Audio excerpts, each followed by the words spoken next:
Shalom, peuple de Dieu, de partout où vous nous suivez.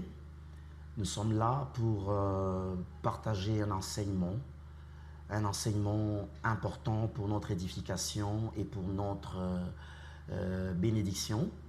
Je pense que la Bible dit que vous connaîtrez la vérité et la vérité vous affranchira. Vous savez, il est très important de comprendre que l'homme ne peut agir qu'à hauteur de sa connaissance. Alors, l'importance que nous attachons à la connaissance est très importante. Alors, c'est un moment précieux. Nous voulons partager cet enseignement. Alors, je vous prie vraiment d'être disponible et de pouvoir comprendre et que le Saint-Esprit vous aide à mieux comprendre cet enseignement. Alors, j'aimerais parler de deux éléments qui entrent en action lorsque le Seigneur veut exaucer une personne. Ces deux éléments sont très importants. Vous savez, quand on parle de la prière, c'est pas un luxe. La prière, c'est pas un honneur. Non, la prière, c'est juste un moyen par lequel le Seigneur passe pour communiquer avec nous, pour transférer des choses en nous, pour agir et pour opérer dans la vie de l'humain. C'est ainsi que nous prions, pas pour s'enorgueillir, nous prions pas pour en faire, je ne sais pas, une forme d'éloge, ou bien que nous soyons appréciés par les hommes, ou bien attirer la considération des hommes, mais nous prions parce que nous savons que c'est par ce canal que le Seigneur passera pour déclencher de grandes choses en nous. Alors, il y a deux choses très importantes que nous voulons mettre en exergue lorsque nous attendons l'exaucement de Dieu. Alors, la valeur d'une prière n'a de sens que lorsque la prière reçoit l'exaucement. Et même la Bible dit que la renommée de l'Éternel de Dieu s'était accrue par l'accomplissement de ses promesses. Donc, une prière qui n'a pas un exaucement, une prière qui n'a pas une réponse, elle n'a pas de valeur. Je pense que même le respect que nous sommes censés recevoir dans le monde lorsque les gens nous voient prier, ce respect-là est dû du fait que les gens verront l'exaucement autour de nous, les gens verront que non, les choses sont en train de changer. Vous savez que ça dérange lorsque on est là à prier, on a une voix rauque et puis après il n'y a rien qui change. Par moments, ça crée même de l'incrédulité autour des personnes qui sont autour de nous, même des païens qui ne connaissent pas encore le Seigneur. Lorsqu'ils nous verront prier sans qu'il y ait un exaucement, je pense que ça va déranger. Alors ces deux éléments sont très importants. Très importants alors, pourquoi? Parce que c'est par ces deux éléments que le Seigneur passe pour exaucer.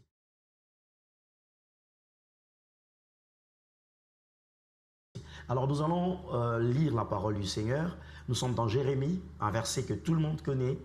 Jérémie chapitre 33, le verset 3. Je vais lire au nom de Jésus. Invoque-moi, je te répondrai. Je t'annoncerai de grandes choses, de choses cachées que tu ne connaissais pas. Un élément très important que le Seigneur utilise pour déclencher l'exaucement, c'est la révélation des choses cachées. Vous savez, quand vous priez, vous devez comprendre que cette prière vous amène à voir clair. Cette prière vous amène à vous orienter vers la bonne direction. Cette prière vous amène à vous éclairer parce que celui qui navigue dans le ténèbre, il a du mal à aller dans la bonne direction. Celui qui navigue dans le ténèbre, il a du mal à prendre de bonnes décisions. Vous savez, quand la Bible dit que mon peuple tâtonne en plein midi, c'est que quand Dieu n'est pas là, quand ta prière n'apporte pas la révélation, tu seras en train de tâtonner. Tu ne sauras aller ni à gauche ni à droite. Tu prendras des décisions en tâtonnant. Tu pourras prendre des directions sans beaucoup plus de précision. Et par conséquent, c'est que tu vas perdre du temps. Tu vas te retrouver en train de tâtonner, d'essayer. Tu vas commencer à recommencer et puis ça ne marchera pas. Tu vas te retrouver en train de t'embrouiller et ça va te compliquer. Vous savez, quand vous priez, la première des choses à laquelle vous devez vous atteler, c'est de comprendre, d'entendre Dieu. La prière amène la révélation. Quand vous avez la révélation amène la précision. La révélation amène l'orientation. La révélation amène une dimension de compréhension facile, une dimension d'éliminer le tâtonnement et par conséquent, tu vas marcher avec précision et ça va faciliter les choses. Alors beaucoup de gens n'arrivent pas à vivre l'exaucement parce qu'il n'y a pas la révélation. Alors écoute ce que ce verset dit, invoque-moi, je te répondrai et je t'annoncerai de choses cachées, de choses que tu ne connaissais pas. Vous savez, il y a des gens aujourd'hui qui font peut-être une prière pour être libérés, une prière pour recevoir la délivrance sur tel ou tel sujet de la vie. Vous savez, cette prière, dorénavant, elle a besoin d'apporter la révélation. Le Seigneur est capable de te révéler l'origine. Il est capable de te révéler la source. Il est capable de te révéler le problème d'où il vient. Je donne l'exemple d'Élisée qui arrive à Samarie. Il pose la question, il dit « Est-ce que tout va bien ?» On lui dit « L'aspect de la ville est bonne. Les apparences sont normales. Mais il y a un problème, c'est que les eaux sont amères. Et puisque les eaux étaient amères, la Bible dit, Élisée a demandé un plat de sel et il est allé à la source. Et quand il est allé à la source, il a mis du sel et c'est comme ça que les eaux étaient assainies. Alors comment identifier la source du malheur? Comment identifier la source de problème? C'est dans la prière et lorsque nous recevons la révélation de Dieu. Dieu parle, Dieu te révèle. Il parle tantôt d'une manière, tantôt d'une autre. Lorsqu'on prie, la Bible dit dans Job chapitre 33 verset 14, il parle tantôt d'une manière, tantôt d'une autre. Par des songes, par des visions nocturnes, quand les gens sont livrés à un profond sommeil, il est là pour mettre un sceau à ses instructions. Alors lorsque vous priez, comprenez que un élément majeur qui va déclencher, qui va créer de l'accélération dans l'accomplissement, c'est la révélation. Un homme qui est révélé, il pose des actions conséquentes, il prend des décisions réelles, pas en tâtonnant, il prend la bonne direction. Alors il faut entendre Dieu.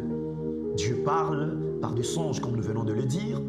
Tu peux avoir prié, jeûné, cherché Dieu. Sache que le Seigneur répond à cette prière par les directives qu'il va te donner. Il répond à cette prière par des orientations qu'il va te donner. Alors il est important d'écrire, de comprendre ces orientations. Elles vont activer ton action, elles vont t'aider à ne pas tâtonner et ces directives vont t'aider à ne pas t'embrouiller, à ne pas prendre de mauvaises décisions. Je donne un autre exemple. Il y a beaucoup de gens aujourd'hui qui se retrouvent dans un choix du mariage compliqué. Pourquoi? Parce qu'il prie pour son mariage, mais il ne s'attend pas à recevoir la révélation de Dieu sur son mariage. Vous savez, lorsque vous priez pour le mariage, par exemple, comme je viens de le dire, vous vous rendrez compte que Dieu va commencer à vous parler. Et généralement, cette révélation, elle vient de manière évolutive, elle vient de manière complémentaire. Aujourd'hui, tu pries, et puis après, tu verras une vision que tu ne comprendras pas. Le Seigneur s'arrange toujours à expliquer, soit par ses serviteurs, soit par les circonstances, toute vision ou toute parole qu'il donne à toute personne qui les cherche par la prière. Alors, quand Dieu exauce et donne des directives, tu comprendras qu'aujourd'hui, il te donne une directive, après-demain, il te donne une autre, et c'est l'assemblage de toutes ces directives. À la fin, tu vas comprendre que donc voilà, j'ai la clarté sur la pensée de Dieu, et ça va t'aider. C'est comme ça que le diable, lorsqu'il a besoin de te brouiller, lorsqu'il a besoin de te compliquer, il te laisse prier, mais que ta prière ne produira aucune révélation. Tu vas te dire que non, j'ai prié, mais tu n'as rien comme directive. Vous savez, quand nous prions, nous devons être à mesure d'entendre Dieu. Quand Dieu répond, il répond par des directives, par des orientations, et nous sommes censés être en mesure de capter la pensée de Dieu. Et d'ailleurs, je pense que la maturité dans le Seigneur, c'est cette capacité de pouvoir comprendre la pensée de Dieu. Cette capacité de pouvoir comprendre les orientations du Seigneur afin que nos décisions soient éclairées.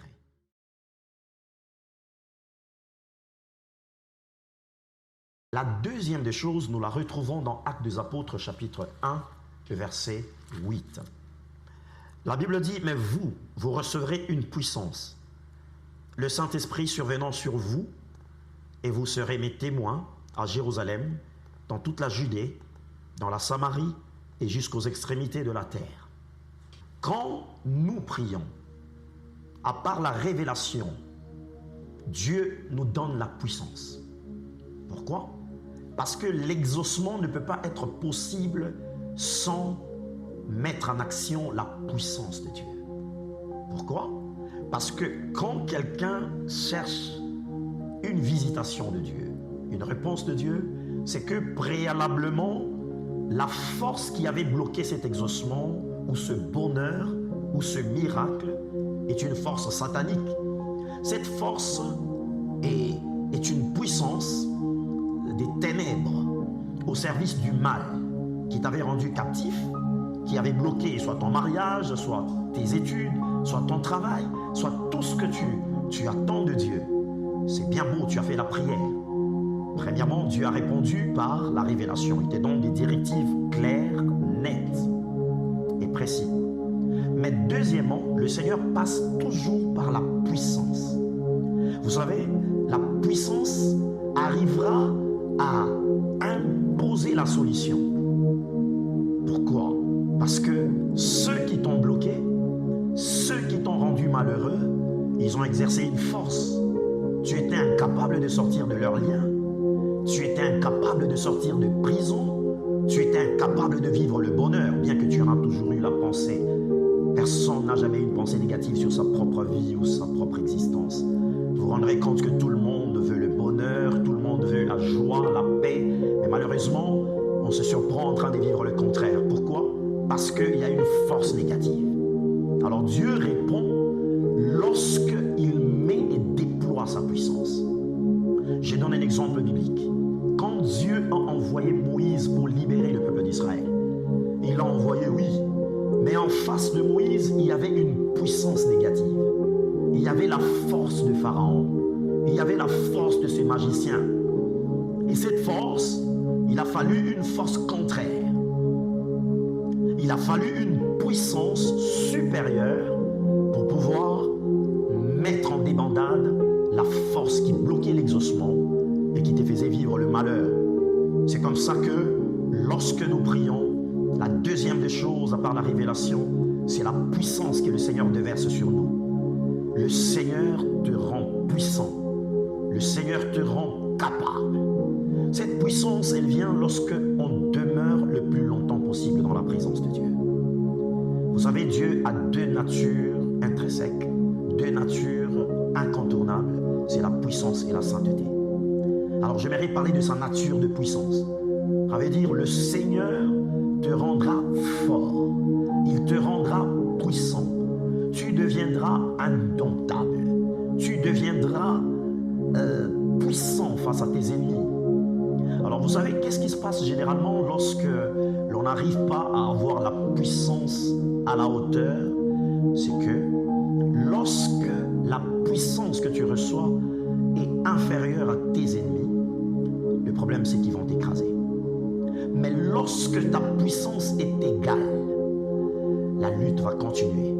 C'est dans ce genre de cas où vous vous retrouvez, le gens prendre beaucoup de temps, vous sentez que l'exaucement, le miracle ne se déclenche pas. Mais il y a un autre rapport, c'est quand tu deviens plus puissant que tes ennemis, et là le problème est tranché. C'est comme ça que lorsque vous priez, la puissance de Dieu vient s'imposer. Elle vient mettre à genoux les forces négatives. À l'exemple de Moïse et Pharaon, ils se sont retrouvés coincés parce qu'au 10e signe, ils se sont rendus compte que la puissance de Dieu valait plus que toute la puissance de la magie égyptienne rassemblée. et la victoire a été imposée. C'est comme ça que j'aimerais vous dire, le Seigneur est capable, mais il a besoin de gens disponibles. Aujourd'hui, les gens, ils prient comme de prières flash. Et ils se disent que non, je suis combattu, il y a des sorciers, il y a de blocage familial, mais que ce blocage t'amène à demeurer le plus longtemps possible dans la présence de Dieu. Personne ne peut jouir d'une maison inachevée. Le problème, c'est que tu commences la prière, mais tu arrêtes à mi-chemin. Le problème, c'est que tu commences la prière, mais tu ne vas pas jusqu'au bout. Pendant que le Seigneur est en train de déverser la puissance requise pour t'amener à la liberté, toi, tu arrêtes la prière. Vous savez, il y a une forme de disproportion qui existe au plan spirituel. J'ai toujours dit que dans le spirituel, il y a des caporaux et des généraux. Quand ta puissance que tu reçois auprès du Seigneur est minime, bien que tu as le nom de Jésus dans la bouche, tu vas voir perdre toutes les batailles. Pourquoi? Parce que tu n'as pas compris qu'il faut être fort. Dans les spirituels, on ne négocie pas. Le larme que tu vas verser ne changera pas le rapport de force. Parce que l'ennemi n'aura pas pitié de toi. Lorsque tu as besoin de voir l'exaucement, de voir les choses changer en ta faveur, tu as besoin d'être puissant. La puissance, nous la recevons dans la présence de Dieu. J'ai donné l'exemple. D'ailleurs, ce verset, c'est un verset omis dans la Bible de témoins de Jéhovah. La traduction du Monde Nouveau, lorsque vous leur demandez de lire Matthieu 17, 21, ça n'existe pas chez eux. Vous savez pourquoi? Parce que, écoute ce que ça dit, cette sorte de démon ne sort que par des prières et par des jeûnes. Cela veut dire que le jeûne apporte une dose de puissance supérieure. Les disciples ont prié pour cet enfant qui était épileptique et qui tombait de temps en temps. Il y avait un démon, il y avait un problème dont il fallait le déclenchement de la solution, que j'appelle l'exaucement. Mais tant que les disciples n'avaient pas cette puissance, ils résistaient, ils rencontraient des obstacles. Mais Jésus a pris la parole, il a prié, il a ordonné, et à l'instant, l'enfant était guéri. Les disciples étaient indignés, ils se sont dit, mais Seigneur, nous avons crié, nous avons pleuré, nous avons fait toutes sortes de prières, mais il n'y a pas eu d'exaucement. Les problèmes, c'est le rapport de force, la puissance qu'on dégage. Vous savez, devant une circonstance, toutes les voix rock, les grosses voix qu'on va mettre en action ne comptent pas. Ce qui compte, c'est notre intimité avec Dieu, cette capacité, cette puissance spirituelle qui compte. On peut dire au nom de Jésus à voix basse, mais c'est là des répercussions. C'est là créer de dégâts dans le monde des ténèbres. Pourquoi? Parce qu'on est un homme de prière, un homme de jeûne, un homme qui est connecté à la puissance de Dieu. La puissance de Dieu est illimitée, mais le problème c'est que nous la limitons par notre consécration qui est réduite. Nous la limitons par notre abandon de temps précieux avec Dieu. Demeure le plus longtemps possible dans la présence du Seigneur. Tu verras que l'exaucement sera possible. Là où les gens se posent des questions, où est Dieu? Pourquoi je ne vis pas l'exaucement? Là où les gens se disent que je suis perdu, je ne comprends rien, mes jours se dévorent dans la honte. Mais le Seigneur sera en train de se révéler à toi avec puissance. Pourquoi? Parce que, tu as eu la révélation, tu as compris la pensée de Dieu, ça t'a évité des tâtonnements, ça t'a évité des décisions sans fondement. Et 2, tu as reçu la puissance. Et quand ces 2 se mettent en action, tu vas voir l'exaucement. Tu vas vivre le langage du genre, rien n'est impossible à Dieu. Que Dieu vous bénisse, qu'il vous comble de joie et de bonheur. Et je voudrais vraiment que tu ne manques pas à ces enseignements précieux que nous partagerons désormais. Et que Dieu vous comble, qu'il vous aide à le partager encore pour bénir un plus grand nombre. Que Dieu vous bénisse. À la prochaine.